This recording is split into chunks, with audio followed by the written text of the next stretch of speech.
Welcome to everyone, and welcome to the 2021 Frank B. Womer Lecture in Measurement and Assessment, which we rescheduled from our usual annual date in February last year, because last year was February 2021, so that we could welcome our distinguished guest in person. But before I introduce our distinguished guest, I'm going to just share a few words about the Womer Lecture and what it is and why we do it. So this lectureship is made possible by a generous endowment from Dr. Frank B. Womer, who served the School of Education as a professor of educational measurement for 30 years. Dr. Womer was staff director of the National Assessment for Educational Progress when it launched the first nationwide effort to assess student achievement in basic subjects. And you all know this assessment. You call it NAEP, right? And there's some resonance here with our speaker today. So I think that's an interesting parallel. You'll find out more about that. He also, Dr. Womer, also founded the annual Michigan School Testing Conference, which continues to this day. His gift reflects his abiding commitment to the School of Education and to our role in improving the quality of education in a democratic society. So, many thanks to Dr. Womer, who's no longer with us on this plane, but we are indebted to him for that gift that has this amazing legacy. And now I'm pleased to welcome this year's distinguished invited lecturer, Dr. Michael T. Nettles. Dr. Nettles, welcome.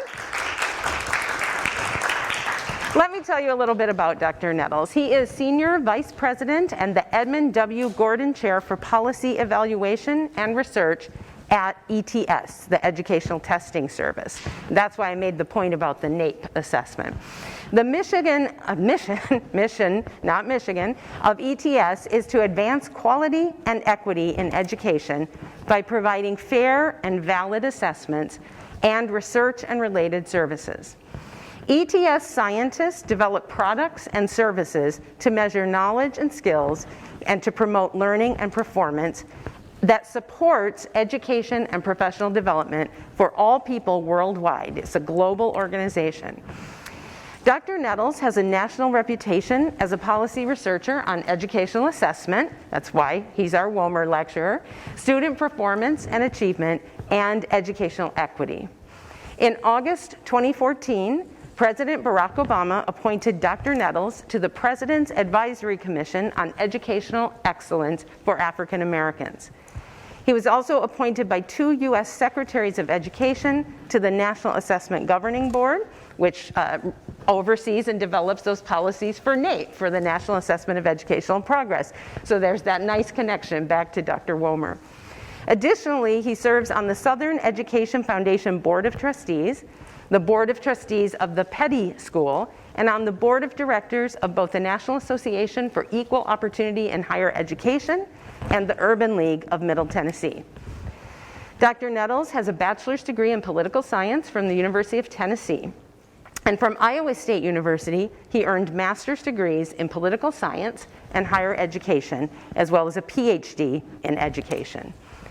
Dr. Nettles also served as a professor here, right in these hallowed halls, in the School of Education from 1992 to 2004. So we overlapped just a bit. I came in 97, so actually was suite mates with his wife, Ari, and have a fondness for the two of them because of the way she supported me and mentored me as an assistant professor.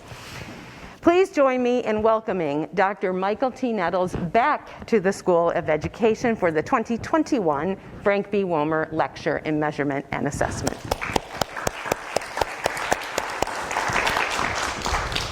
Thank you. Thank you so very much. Thank you, Elizabeth. And good afternoon, everybody. It's really great to be back in Ann Arbor and to be with such wonderful people and friends and colleagues in this extraordinary university and the outstanding School of Education, and to have bestowed upon me the opportunity to kick off this conversation today about the state of our education and assessment, and to be here in real life instead of on a computer screen. It has been a long time, too long.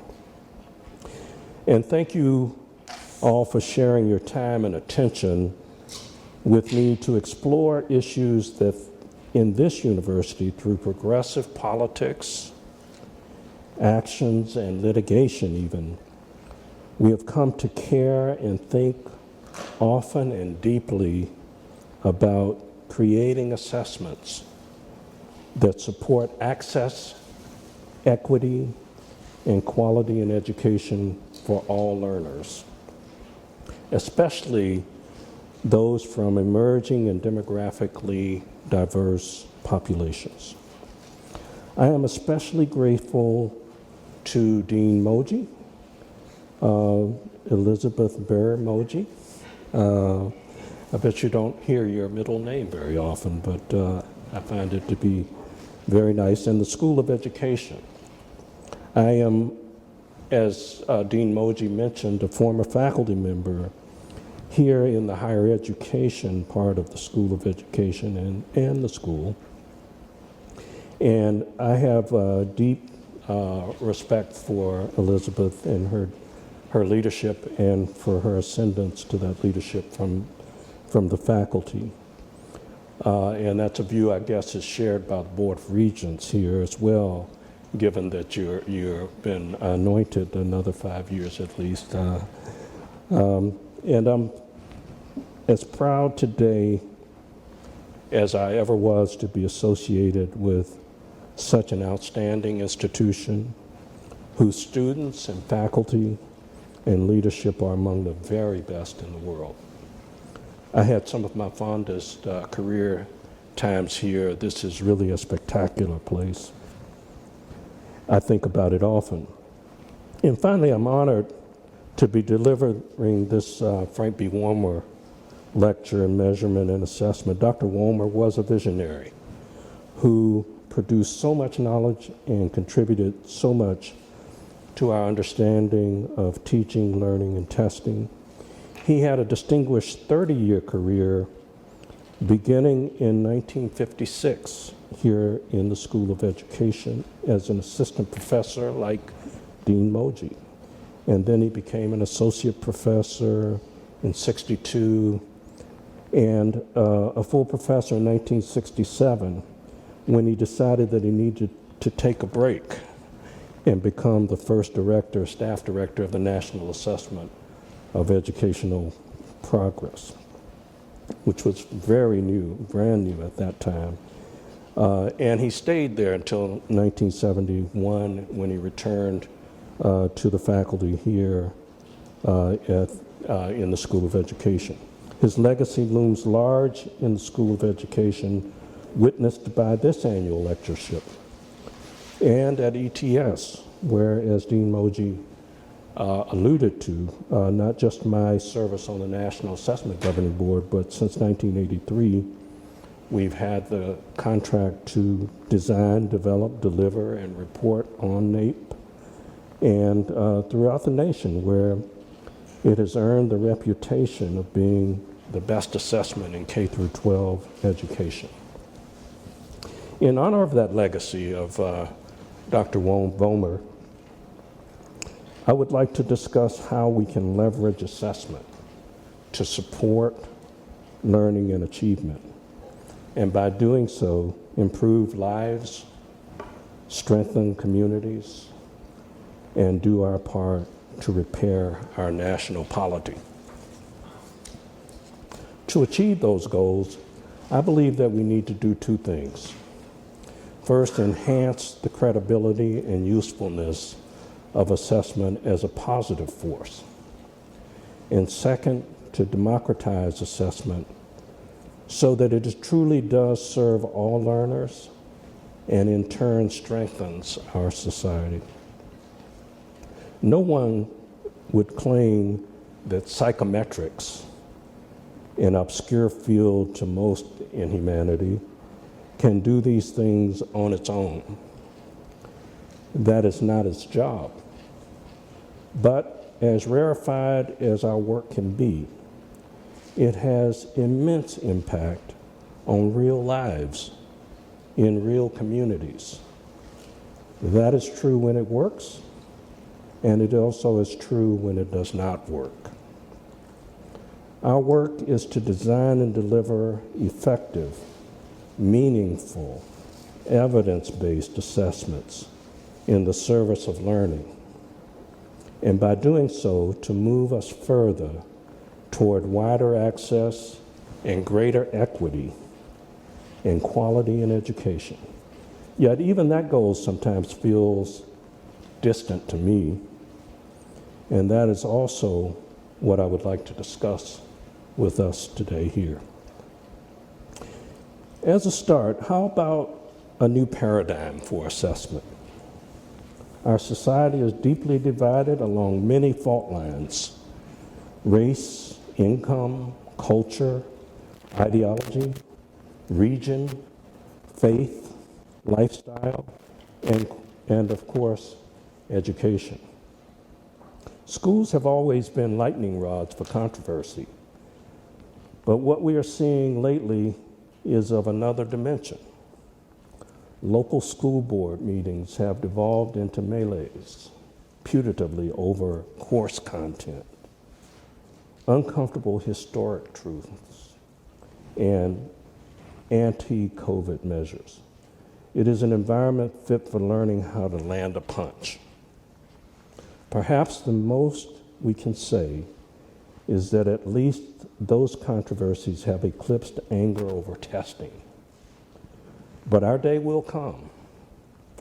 As an assessment specialist, we have a part to play in addressing those fault lines. First and foremost, we need to acknowledge that we need to do more and better.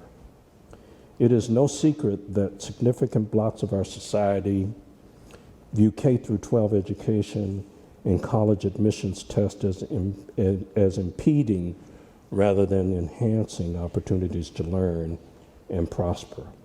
I submit that there is a truth to the perception.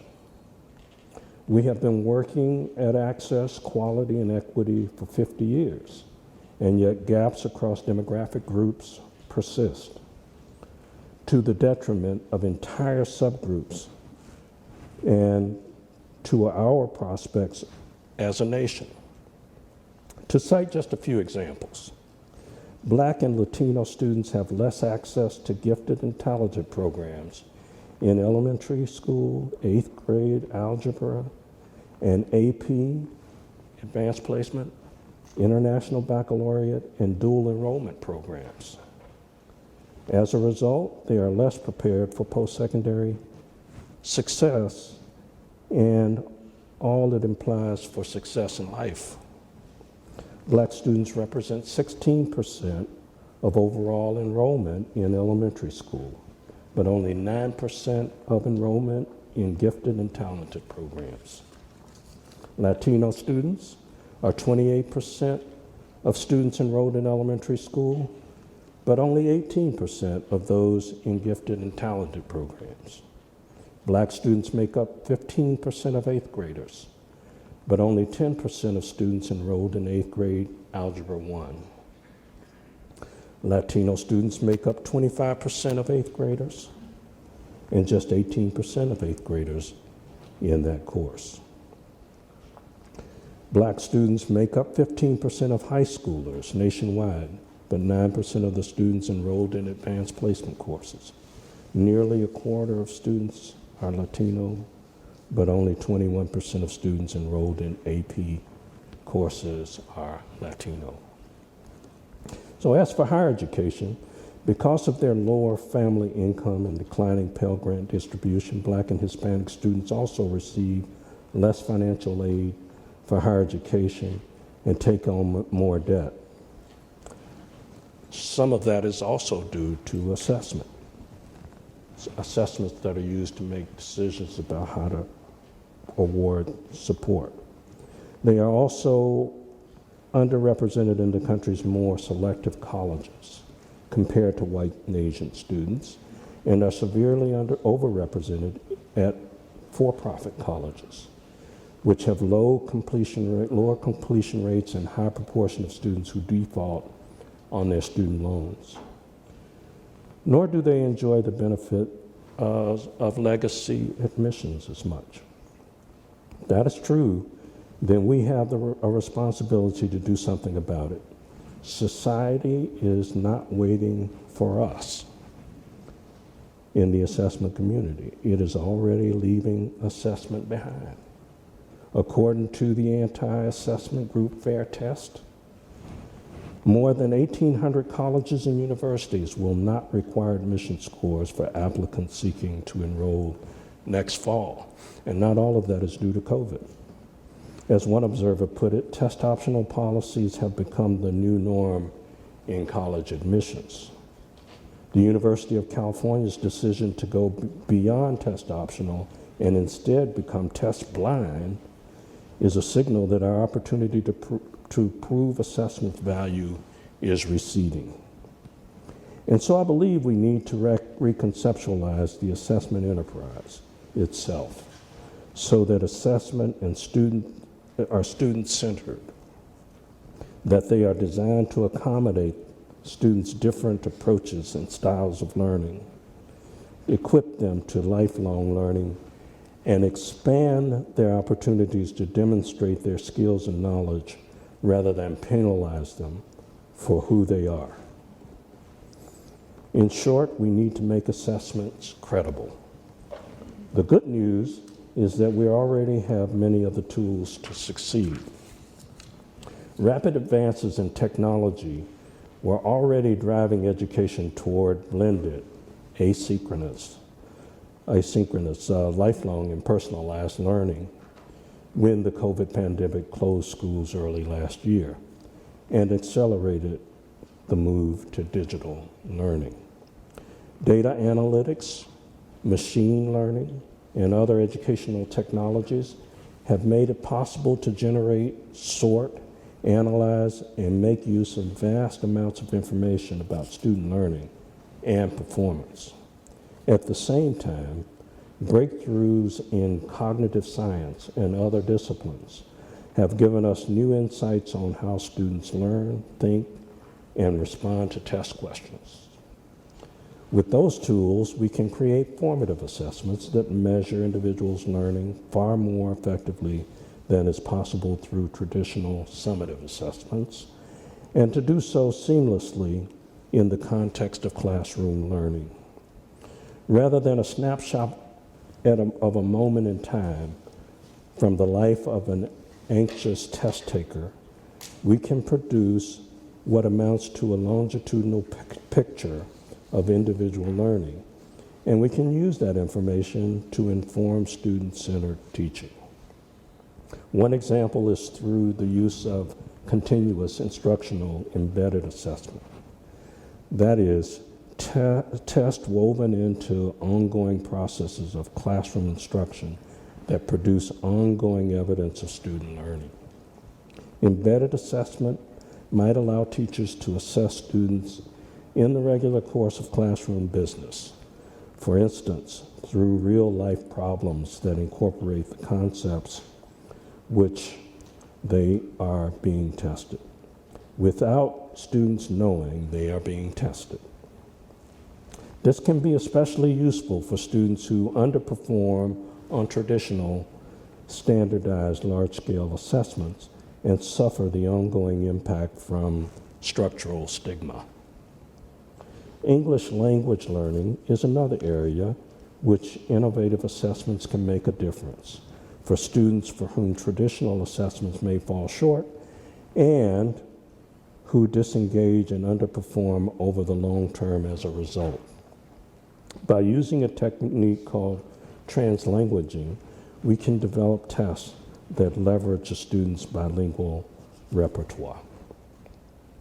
Multilingual classrooms also create opportunities for all students to learn in 2 or more languages and to learn about one another's culture. The long-term benefits of such cross-cultural understanding in a pluralistic society are self-evident. There have been some significant recent developments in this area. Just last week, the State Superintendent of Public Instruction in California, Tony Thurmond, launched a task force to carry out his plan to ensure that every student learns to read the third grade by the third grade by 2026. The project will include a biliteracy milestone for dual language learners. The legislative sponsor of the effort, Assemblywoman Mia Bonta, correctly noted that literacy is the key to equity and the surest path toward justice and a true democracy. There is evidence as well that inclusive classrooms can help narrow achievement gaps. My colleagues and I at ETS's Policy Evaluation and Research Center, PERC as we call it, in collaboration with the leading statistician at Rutgers University, Newark, use data mining techniques rarely applied in educational arena to analyze the standardized language arts, literacy, and math test score data of the public school students in the state of New Jersey in all 600 plus districts. We found evidence that school district diversity can have a dramatic impact on narrowing racial achievement gaps. Our findings were consistent with other research on the effects of peer diversity on academic performance. And they point to peer racial diversity as a possible pathway to narrowing achievement gaps. Through those and other approaches, we can make use of existing assessments to contribute to designing further research and toward thinking about making assessments more effective measures of student learning, more useful to teachers and students, more valuable to policymakers and the public, and indeed more credible.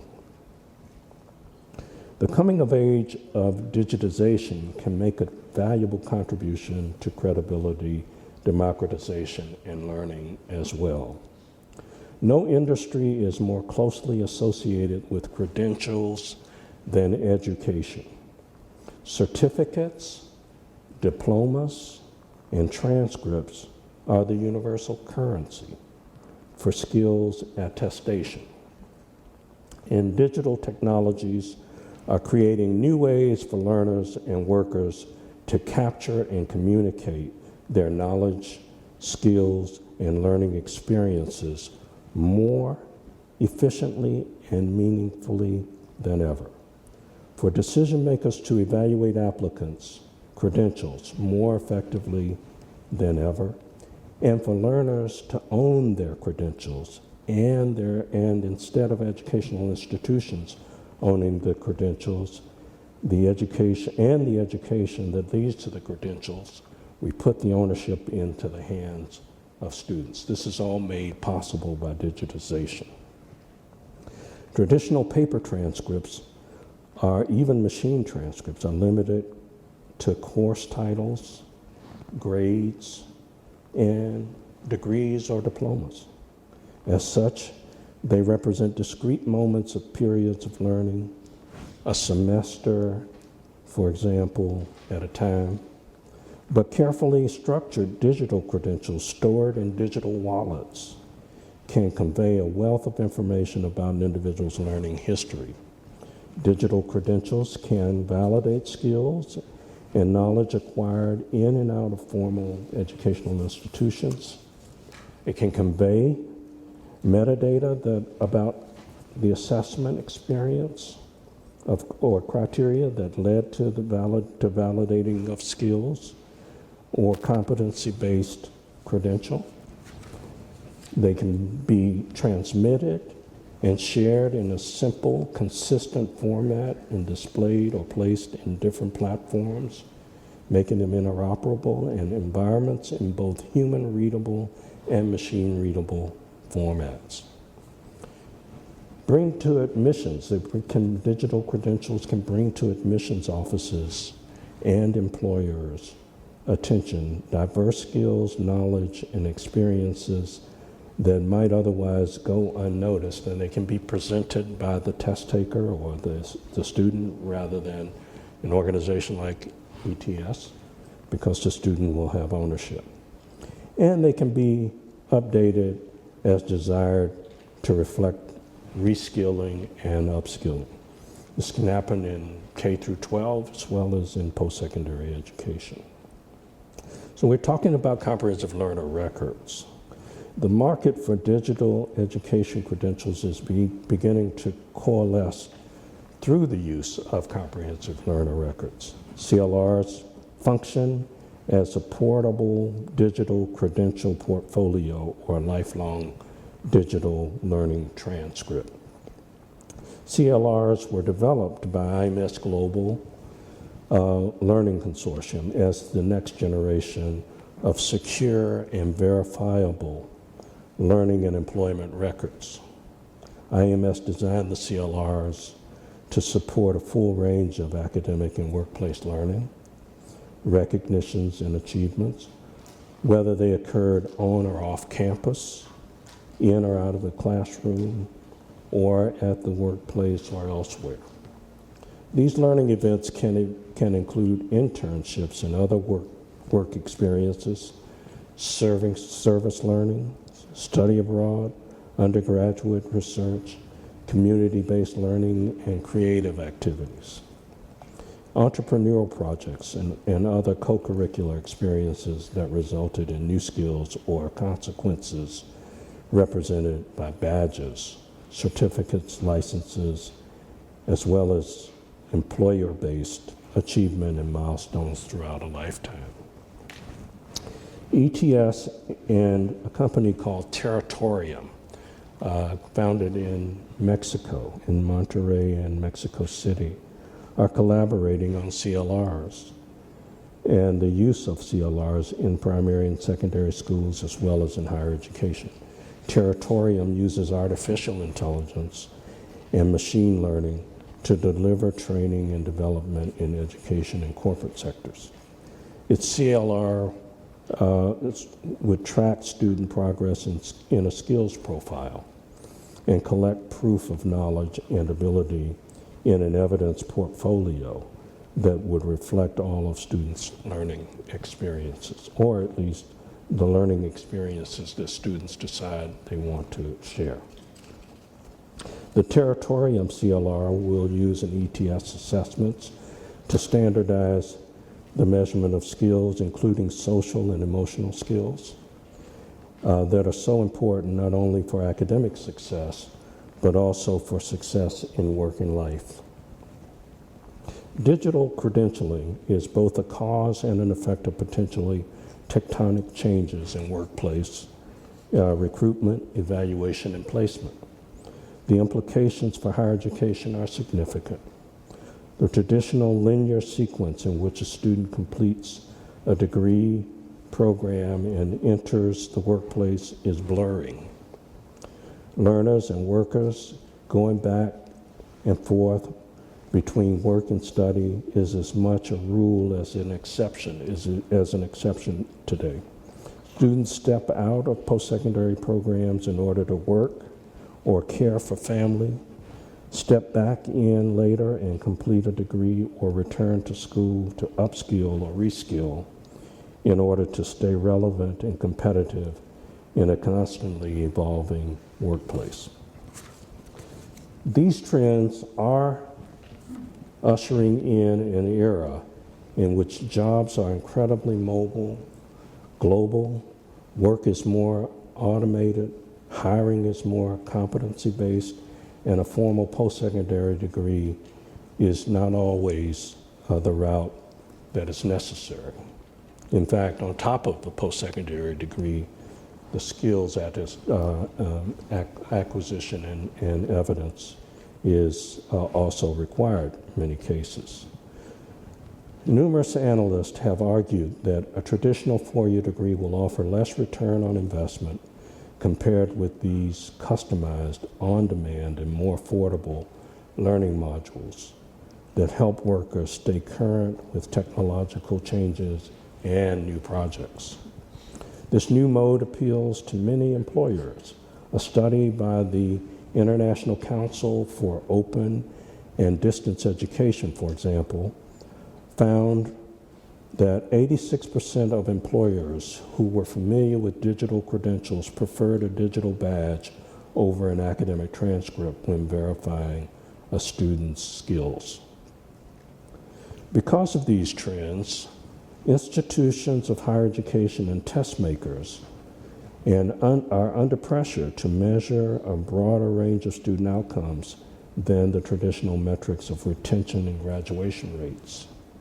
The pressure is coming from different directions, but because of the rise of digital credentials and its potential to capture, validate, and convey non-traditional forms of learning, a holistic approach to admissions is an increasingly viable alternative. Technology, it seems, is catching up with common sense, which tells us that students are more than their courses, grades, and degrees.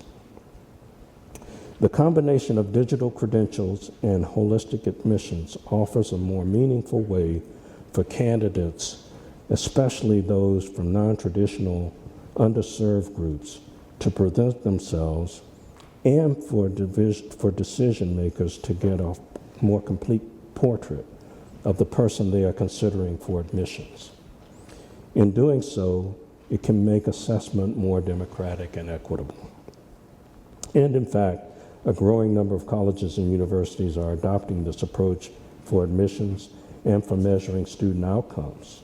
Among those that have begun integrating digital badges to measure outcomes are Texas Wesleyan University's Center for Excellence in Teaching and Learning, which awards badges for participation in faculty development programs and to recognize soft and technical skill development.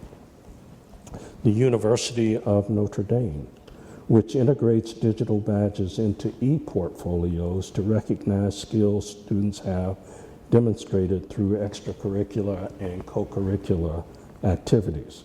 And the University of California, Davis's Agricultural Sustainability Institute, whose badge system functions as a competency rather than credit hour-based model of learning. So I think we are moving in the right direction, but there's one other piece of the puzzle. Last February, I spoke to the Michigan Student Testing Conference as part of the Frank B. Vollmer lecture, the first half of it. I said that one way to improve equity in assessment was to diversify the assessment industry. I illustrated my point with a personal anecdote. If you participated in that conference, forgive me for repeating it. Some 20 years ago, I was a professor here in the School of Education and a member of the National Assessment Governing Board at the same time. I had risen to the role of vice chair of the board when I hosted one of the quarterly board meetings here in Ann Arbor and on campus, which included a national dialogue on achievement levels in the United States. I remember three things about the event. It was in Ann Arbor, which was great. I thought we should develop a state-level NAEP and was advocating it with my colleagues on the board at the time, and that's happened. And I was the only person in the room who looked like me. I've had that experience of being the only African American in the room many, many times throughout my career. It happens somewhat less frequently now, thank goodness, but not much less enough. And it is always unsettling. There are analogs with regard to religion, gender, sexual preference, gender, orientation, physical capability, wealth, and so on. But I can only speak of my own experience, and my experience tells me that we need to do much, much more and be much more aggressive about it. The fact is, the type of people who succeed in our society are, on the whole, much like the people who make the test. So let's figure out how to make the test look like a little more like the people. And not just in the test questions, but in every step of the process, from test conceptualization, design and delivery, to score reporting and use. On a more systemic level, I would like to establish some guidelines for expanding diversity in the assessment process. I am sure that many of you have ideas as well. I would like to hear them when we have the discussion, if you're interested. Earlier, I suggested that we are in danger of losing our democracy. Is that an overstatement? Perhaps we will muddle through, as the idiom has it.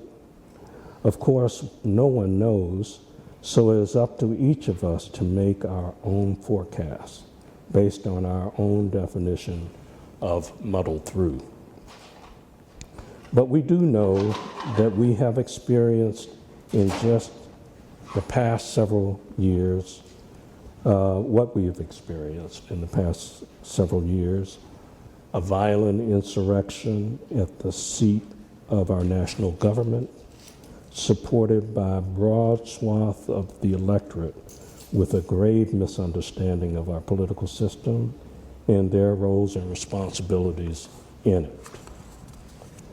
The attempted kidnapping of your governor over political differences based on a belief that patriotism not only excuses but demands violence. Numerous acts of racial violence all over the country for which we have trials underway throughout the country today.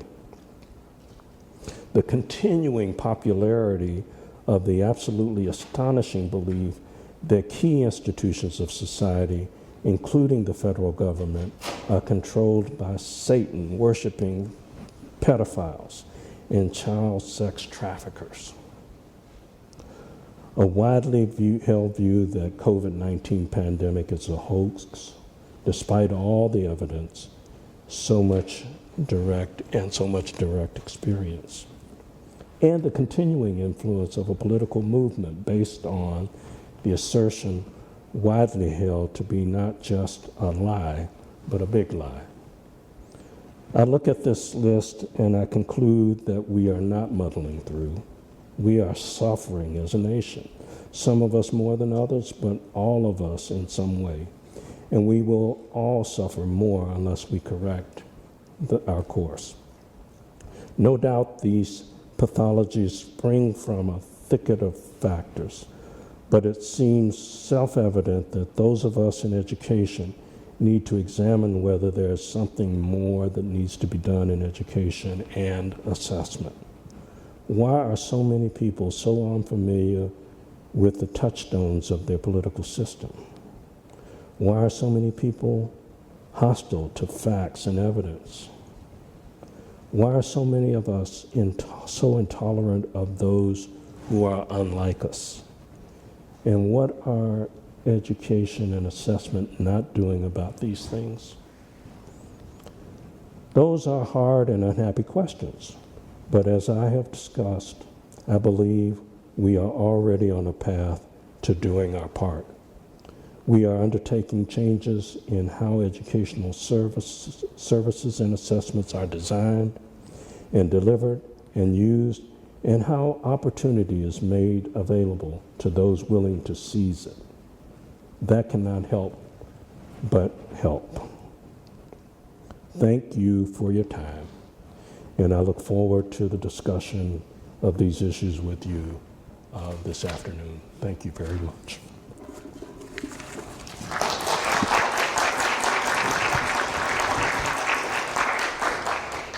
Dr. Nettles, do you want to maybe pull a chair up to the front Okay. and right. we can make it a little more comfortable conversation so you don't have to stand? I'm okay. You're okay standing? Yeah, All right. I'm okay. All right, so questions, comments?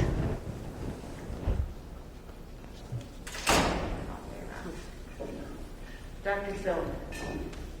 So thanks, Michael. It's a very interesting set of ideas that you brought together. Not a typical educational assessment class, I would say, and that's delightful. So I'm curious about your focus on digital credentialing. I know it's become increasingly popular in the world, but one thing that's not clear to me about that is how it addresses what I see as a long-standing problem in the assessment of learning, which is the atomization of knowledge, right? I mean, so it seems to me that the badging is just it's a different set of atoms than whatever you take the representation of a transcript, say, let's take courses as a transcript as another kind of credential. You're just replacing performances that yield badges with, in place of performances that yielded grades that go on a transcript. And so how do you see it helping the field of educational measurement really address this fundamental challenge of how to measure learning or measure knowledge or measure understanding in ways that don't parse it into pieces that don't really accumulate to what you're really interested in? Yeah. So this is a very interesting moment because I'm tempted to turn the question back onto you for an answer because you're quite capable of giving us something that we haven't heard. But I'll start. Okay. So I think that the gist of the question is some skepticism and suspicion about the claim that I'm making about the advancements that we can achieve in assessments usually using digitization. And in fact, the curiosity and the question about whether it simply is just a modern version of what we've had in the past, and especially the reduction of education into bits and pieces rather than thinking about it more holistically. That's a simplification of the question, and Ed is can articulate it much better. Well, here's how I see it. Okay, so I think that if you are talking about digitizing only, in other words, taking what we have and producing it in some digital form, I agree with you completely that it with a suspicion. But what I think it does is opens up opportunity to address bigger challenges that we have in education. I can remember hearing opportunity to learn when I was, for the first time when I was in this building. And there's been a whole movement toward opportunity to learn.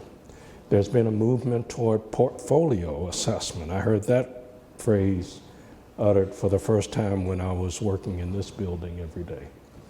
And in fact, I had a project in this lab called IRMA. The acronym was Interactive Response-Based Multimedia Assessment. So we were thinking, and it was Project IRMA. So we were thinking about this even then. What I think brings strength to it is the access of delivering high quality instruction to more people around the clock, and assessments. So if you add the embedded assessment with it, I mean, people who, whether you think of it as stand alone, independent of teachers, or complements or supplement to what happens in instruction. The other thing I think it does is it helps people, individuals, measure their progress as they go. So, for example, one of the Common Core state standards is that students learn ratio and proportion in 6th and 7th grade. Now, granted, this is on the way to learning more about mathematics and life, in fact, to use ratio and proportion in the bigger world. But for many people, we're not delivering the knowledge of and ensuring that we're accomplishing the knowledge and skills that students could bring to learning ratio and proportion. So what I think digitization does is it gives access, first of all. So we're working, for example, with a company called Area 9. Area 9 is an artificial intelligence. It has platforms for delivering instruction and assessment. We're just beginning that work.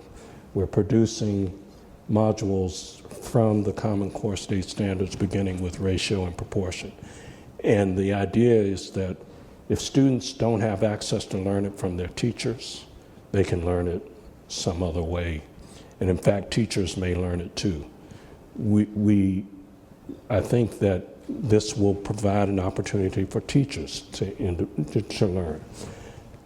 The other thing too is that the recognition alone may be too granular. The grain size for knowledge may be something about ratio and proportion, for example. It may be something that a college admissions office may like to know about, but may not. Very likely would like to know much more about what that knowledge led to later. But for the student, it could be motivating to know that they've accomplished something, to gain a badge that is not, that is not high stakes, that has no consequence, other than to give them the uplift that they need to continue to the next level of learning. So those are the kind of benefits that I see. I don't know I hope that's responsive to your question, but I'd invite you to chime in and give me more. It's responsive. I don't want to. Okay. Let's just say it's responsive, but not yet convincing. Okay, gotcha. But So I share your enthusiasm for the potential, but I have some challenges with the underlying assumption. I mean, it's still based largely on hope. okay.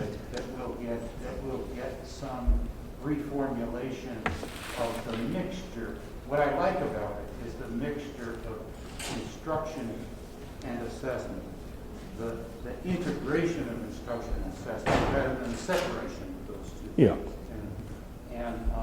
And I would then want to know, because I'm involved with the 2025, actually now 2026, NAEP assessment in mathematics, and it would be interesting to think about what does this have to do with NAEP? Basically nothing. I mean, even though NAEP will be totally digitized in 2026, that's a delivery system. Yeah. And that comes with a whole host of other challenges, but it will be a different unnatural set of students to demonstrate allegedly what they know and can do, but it won't be set up in a way that actually allows students to demonstrate what they know and can do. Yeah. Yeah, so two more real quick points before we move on. So one is this idea is that it's more in sync with open source. I went to a conference hosted by the Linux Foundation, which basically has been advocating open source in every industry. And the first speaker was the executive director of Linux. And he made declarative comments like, open source has won the day. We've been working on it. It's here. We've won. We're here to declare victory, and here's the evidence. And he says, now we're going to proceed by being humble about it. We don't want to beat our chest over it. But one of the factoids that he mentioned was that 90% of everything that we do on technology is available free, whether it's building our own computer or transmitting evidence. It's the other 10% that is proprietary. And for many places, they make it that way. When we've been talking about opportunity to learn and embedded assessment in instruction, we talk about it in a sense like all teachers are equal. I mean, at some level, there are gradations, and the most severely hurt are the least advantaged students. Their teachers very often are not equipped to deliver it. Digitization gives us an opportunity to address that challenge. And this is something that Ed and I would normally work out over a lunch table, but I'm delighted that you raised the question and we can carry on with the issue. Pat, I think you had something related, but coming from a different end, related to the atomization of knowledge question. I was wondering whether in any of these digital certificates that you're talking about, there is a consideration of how to feed accreditation by embodied knowledge or some tacit knowledge. Is ETS working with any sort of measures of tacit knowledge that might come from embodiment, for example? Working with what kind of knowledge? Tacit knowledge. Like so for example, to certify skills such as welding, you need not only explicit knowledge, but also knowledge of how to wield the materials and stuff like that. And these days there are sensors that can be attached to different parts of the body to collect information about how somebody is performing. And I'm wondering whether any of this is part of the plan for certification in skills that ETS is working. Yeah, I don't know. I can't answer that. Do you, Ed? I don't know. But it's a good question. I'd be delighted to address it. It's an interesting question because so much of sort of the competency-based work does focus in kind of career or technical education, where actually having those embodied skills and that tacit knowledge might be the thing that needs to be assessed. So there's a new thing for ETS. Yeah. I think that maybe the closest thing would be trying to take adaptive assessment and move it to adaptive learning, which AI, a couple of years ago, ETS became a learning company. And I can remember being and there are many meetings and a lot of people working on different things. But this is a very good one issue. But I can remember being in a meeting early after we made the decision to becoming not just an assessment, but also a learning company, suggesting that we may need to think about curriculum. And the response I got was that we don't do that. And my response was that, well, we just became a learning company. Maybe we have to think about doing it. So in the case of adaptive learning, I mean, certainly adaptive assessment has been an invention at ETS. And, so in this case, I can envision that we would not proceed with learning technologies without thinking about adaptive learning. But clearly, we're at the nascent stage of, becoming a learning company. So I have a question about that shift. Sure. But I want to make sure other people can ask questions if you, Pamela? Yeah. So my question, it's lovely to see you back in Ann Arbor, Michael. I really enjoyed the sort of range of ideas that you shared with us. I think my question is a follow-up on Ed's question. And it's a question essentially about the validity of the digital records, of the running digital records. And, you know, one way I think you gave us, and you were, in responding to Ed's question, you began to give us a way into it. You thought about how the assessment might operate, essentially, I'd say, at different levels of the system. How it might operate for students, how it might operate for teachers, how it might operate for admissions officers. And we could add potentially how it might operate for administrators, et cetera.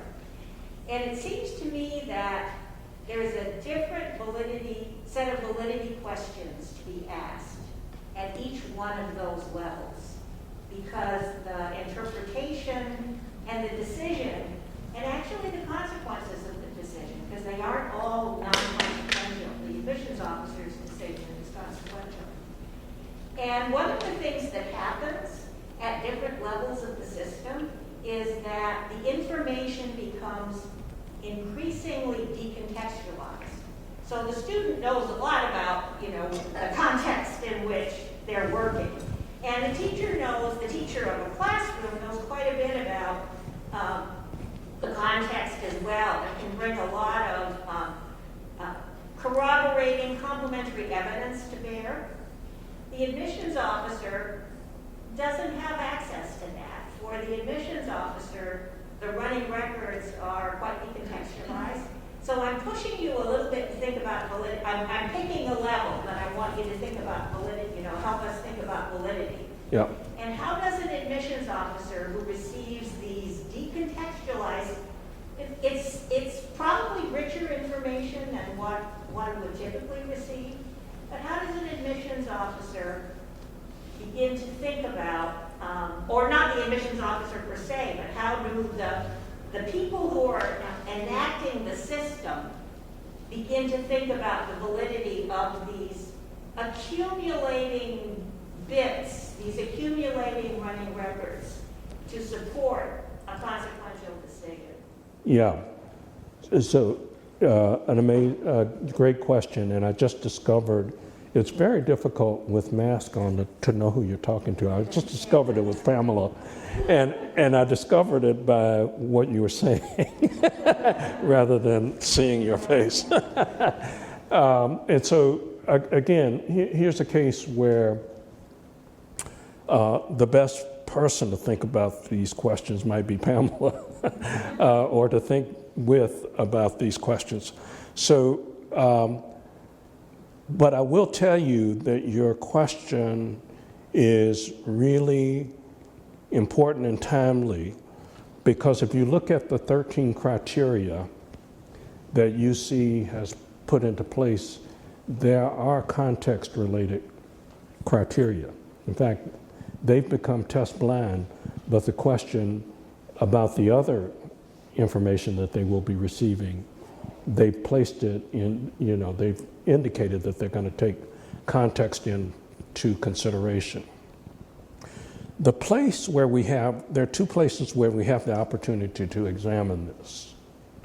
Okay, so one is, that I know about, that we're working on right now. One is the Mastery Transcript Consortium.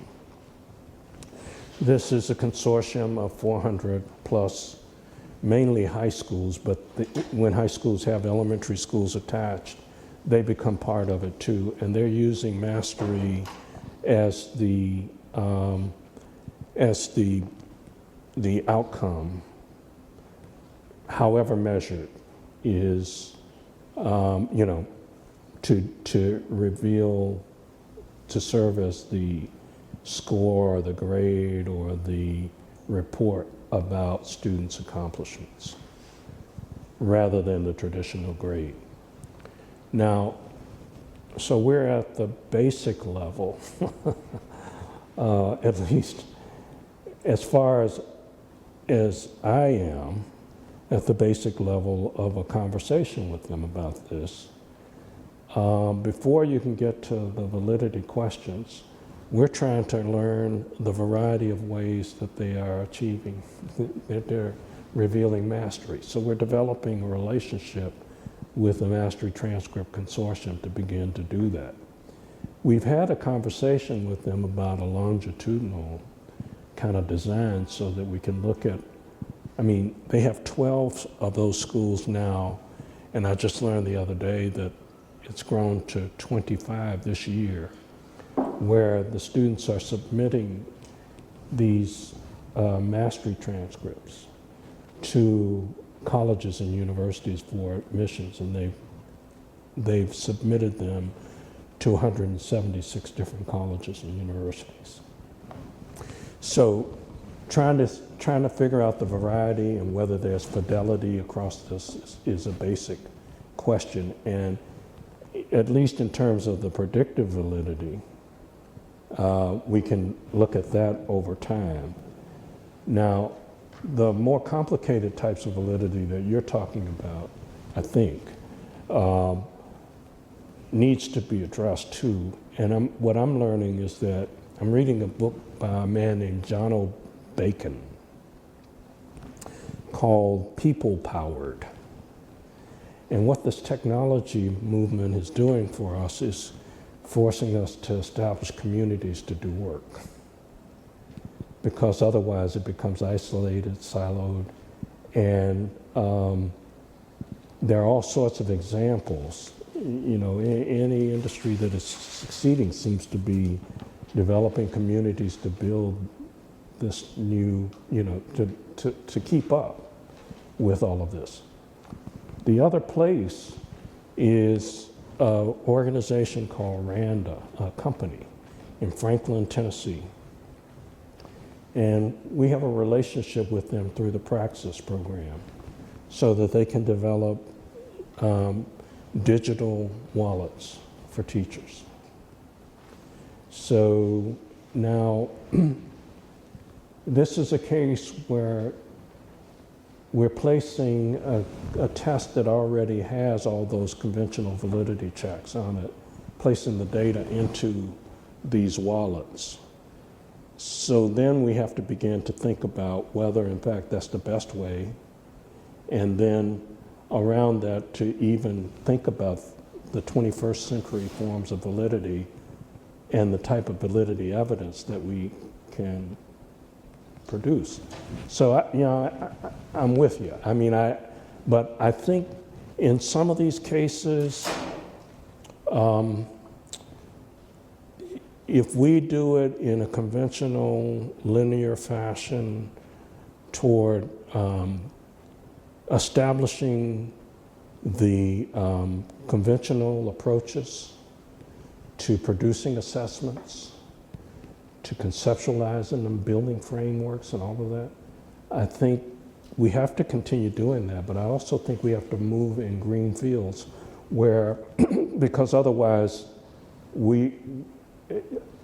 education won't get there with the rest of society. So we got to take some risk and go, you know, the Good Health Pass is an example.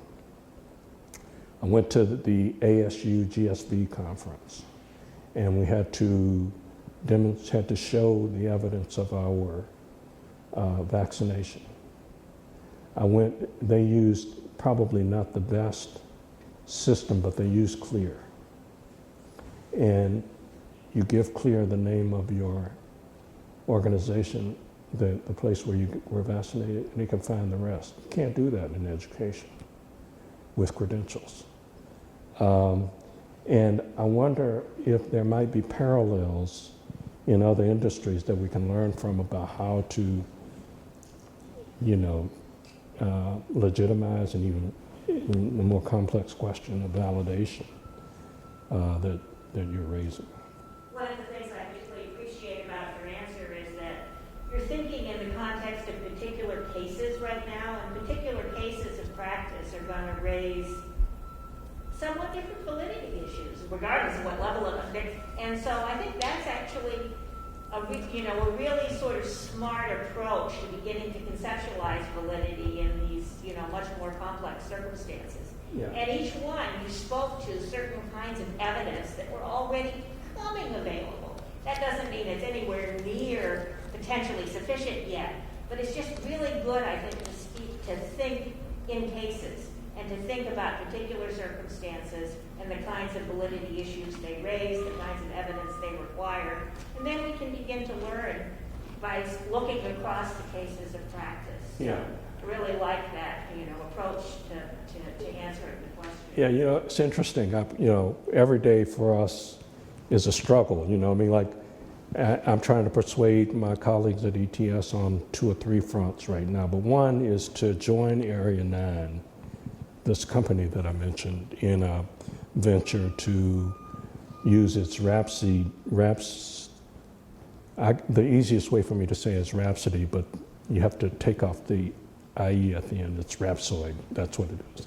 Platform to deliver what amounts to learning, and they claim to have the best platform in the world. And they're working with the American Heart Association. And the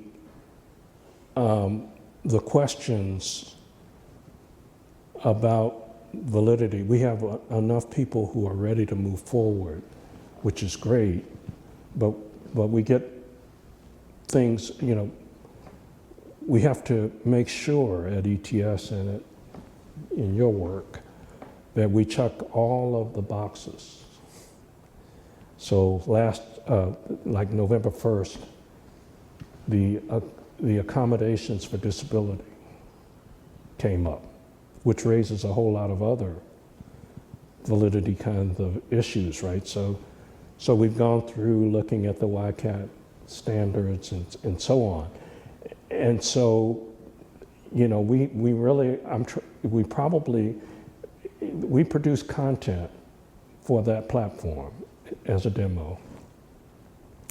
And the people at Area 9 said, look, we've come to the conclusion that you guys should produce the content and just use our platform, because we would never even try to go out with the level of perfection that you're seeking right off the bat. We get there, but we get there with our clients. And they have the curriculum, the math curriculum in the UK and in other countries. And I just view it as a real opportunity that we may have to, they think that what we're producing, has because our colleagues said that what they had was not going to live up to the technical standards of ETS. And so they wondered whether the Area 9 would be receptive, and they got a really fast response. And it's also an example of how fast you get to decisions when you're working with a for-profit partner. So there are a lot of lessons and a lot to learn. I have 2 questions. Do others have questions? We have just a little bit of time left. So my first question is, let's assume ETS or whoever, the whole world, can figure out Ed's atomization of learning question and Pamela's validity question at multiple levels. What's the guarantee that all learners will have access to these methods of digital credentialing? What's the plan for ensuring that not just that it's open, right, but that actually you will have children in schools who can use these credentialing systems? Right. Again, a challenge that we have to work toward addressing. And it's not just the hardware and software, it's broadband, it's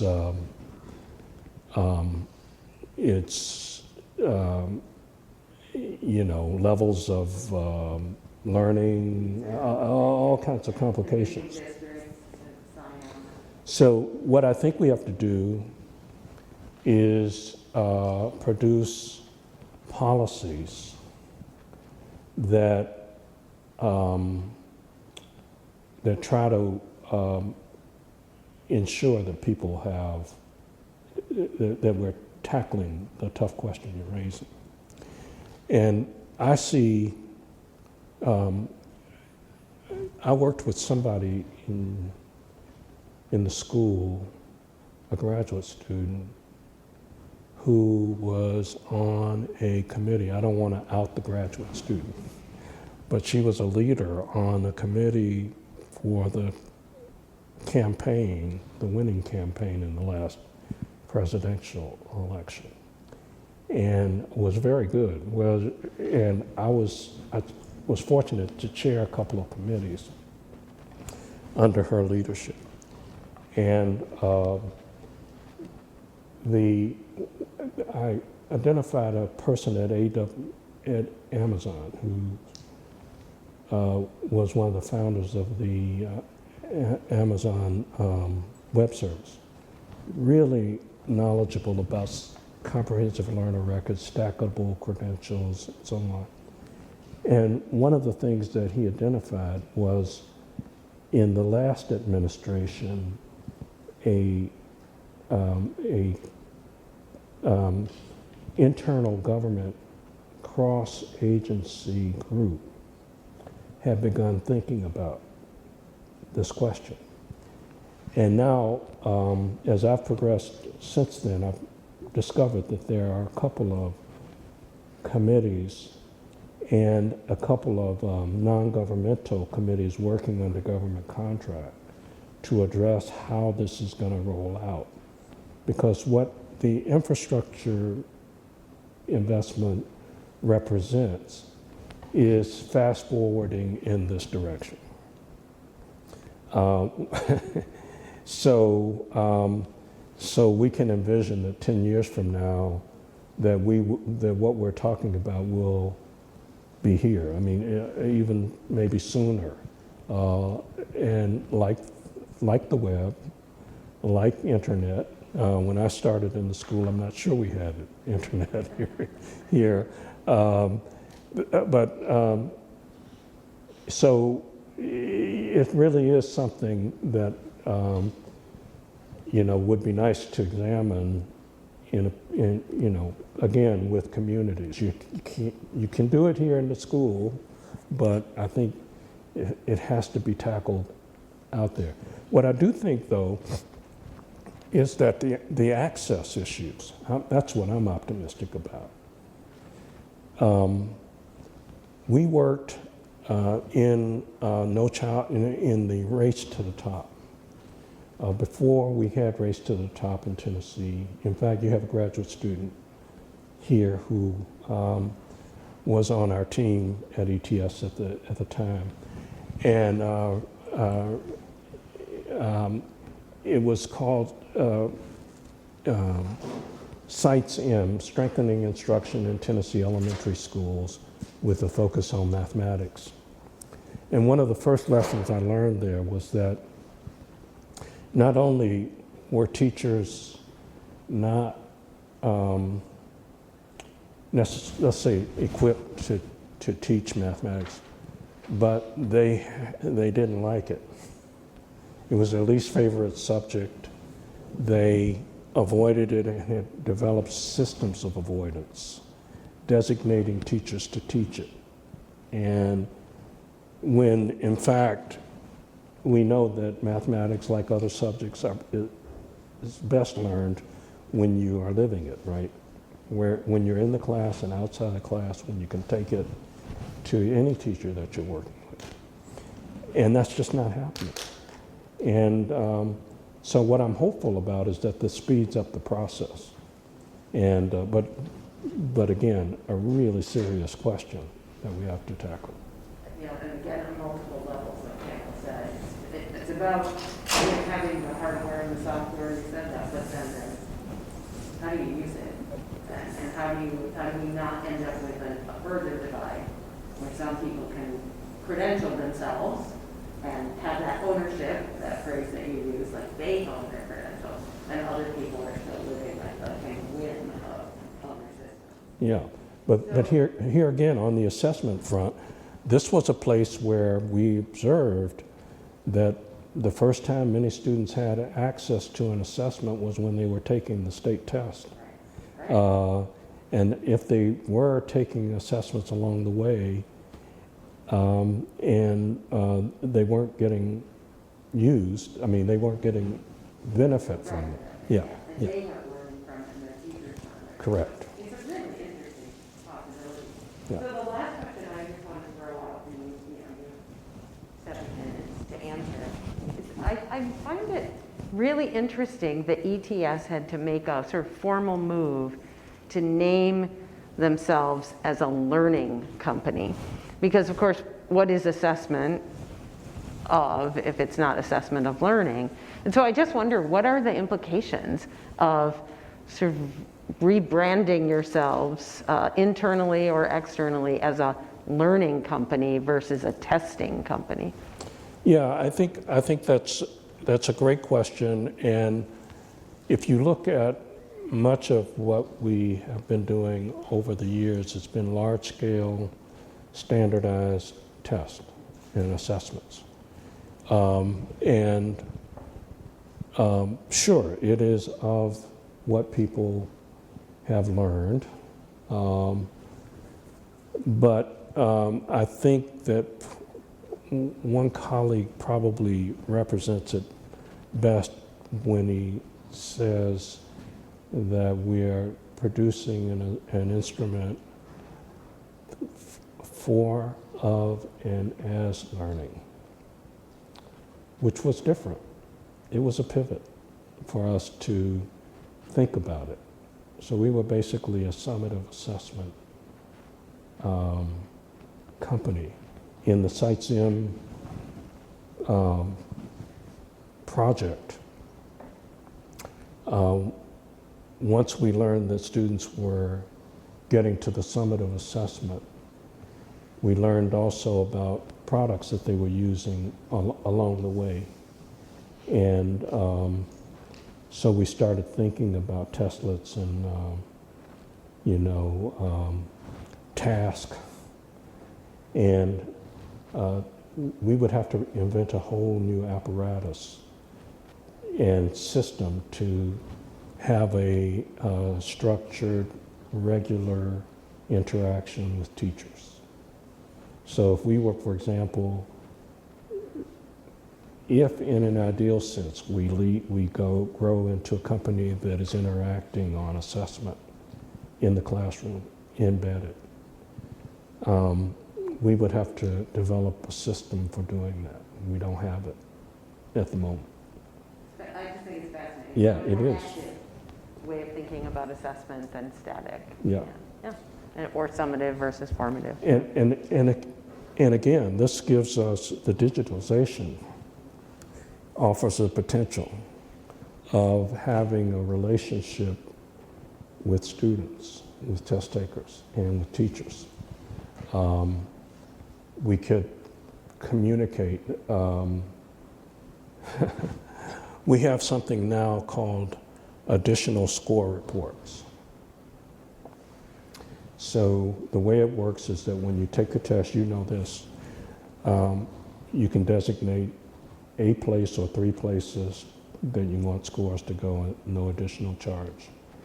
If you decide after you get your results or whenever, a year later or 2 years later, and you want the score to go to a different institution, or you make a request, you send us a fee,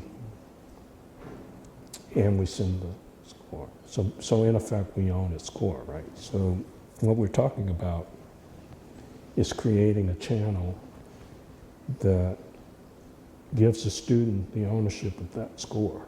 They can use it because we can use cryptology and other methods to ensure that it is their score and that we have a digital signature with it, and they can use it until it expires. For GRE, it's 5 years. So in thinking about that, we also have to think about what else we want to communicate about with the student, the test taker. So I think it opens up possibilities. We're just at the tip of thinking about it. Please join me in thanking Dr. Nettles, Thank you. an alumni colleague. Yes, So thank you so indeed. much. Thank you you. for being here with us It's today. great to be here.